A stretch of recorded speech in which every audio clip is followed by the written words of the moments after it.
Do you remember the glory of these places?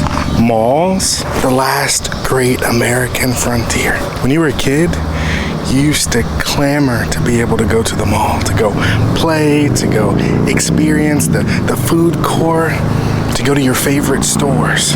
It was a privilege to enjoy the beauty of a mall. But now, I don't know when the last time you've been to a mall is, but most malls look a little bit something like this. They are echoes of the past. They're boarded up. In almost every single store, there's a for lease sign. Some malls have closed altogether. What was once this exciting place that was vibrant and full of life is now just reverberating sounds of emptiness. And guess what, friend? Sometimes our faith looks much like this. Dusty, dirty, grimy, and empty.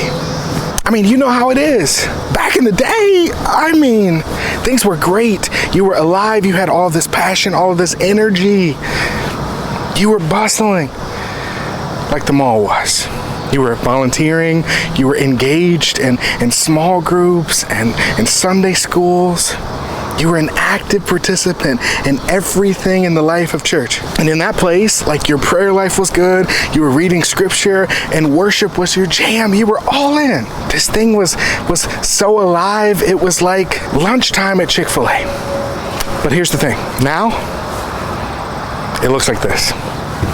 Now it's cobwebs. Now it's echoes. Now it is just silence. And yeah, we can say that the lights are still on and there's still a couple cars in the parking lot. But this is not what it used to be. And though there's still people around and though there's still a sign on the door, nobody's shopping. It's just a spiritually abandoned mall. There's this beautiful verse in James. James is rife with great scripture. And in the second chapter, it says, faith by itself, when it's not accompanied by action, well, it's dead. And it's important that we understand that James isn't saying that you're dead. James isn't saying that you're done for. James isn't even saying that this place is done for. There's no boarded up doors. There's no notice that God has put on your soul. What James is saying is that your faith wasn't meant to sit idle. It wasn't meant to be empty. It wasn't meant to be passive. James is saying that your faith was meant to move. Your faith was meant to grow. And above all else, your faith was meant to act. And when we have dormant faith, it sits here like this mall. This mall can't get up and move. It can't do much of anything to change its fate. It's just here. And when we sit on our hands as we walk through this journey of faith, when we stop moving, when we stop acting with passion, when we stop living into the call of God in our lives, our faith is empty and it's dead. Without purpose, we just collect dust, exactly like this place does. I mean, how many people pay for a gym membership and never go? I know I've been guilty of this, and that's the exact same thing as having a dormant faith.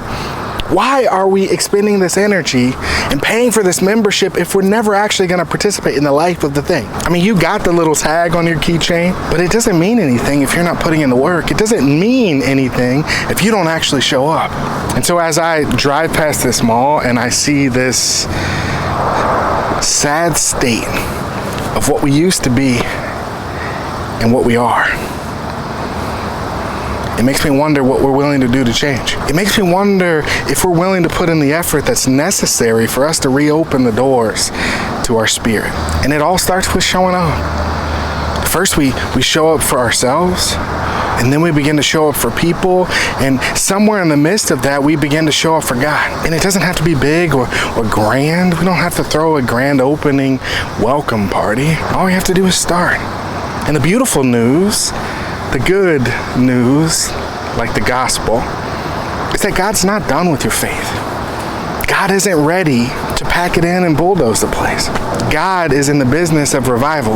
God is in the business of restoration. God is in the business of reconciliation. And it's only God that can turn ghost towns into garden. And so, my friend, you have the choice of whether you want to sit here and collect dust, Whether you want to slap a for sale sign on the front, or whether you want to breathe the lifeblood of God again.